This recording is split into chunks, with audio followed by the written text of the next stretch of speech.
ஈரானை தொடர்ந்து தங்களின் அடுத்த டார்கெட் கியூபா தான் என அமெரிக்க அதிபர் ட்ரம்ப் தெரிவித்திருக்கிறார். இது குறித்து அவர் சமீபத்திய மாநாட்டில், நான் இந்த மகத்தான அமெரிக்க ராணுவத்தை உருவாக்கினேன், நீங்கள் ஒருபோதும் போரில் ஈடுபட வேண்டியிருக்காது என்று நான் அவர்களிடம் கூறியிருந்தேன்.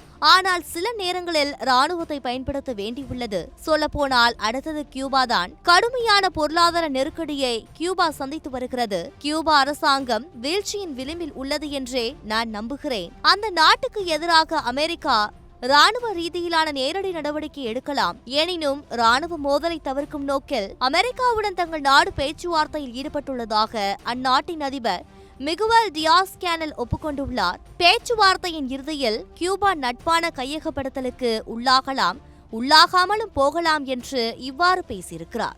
வெனிசுலாவின் நட்பு நாடாக இருந்து வந்த கியூபா அந்த நாட்டிடம் இருந்து எரிபொருட்களை பெற்று வந்தது. கடந்த ஜனவரியில் வெனிசுலா அதிபர் நிக்கோலஸ் மதுரோவை அமெரிக்க ராணுவம் கைது செய்து தங்கள் நாட்டுக்கு கொண்டு சென்றதை அடுத்து கியூபாவுக்கான எரிபொருள் விநியோகத்தை அமெரிக்கா நிறுத்திவிட்டது என்பது குறிப்பிடத்தக்கது.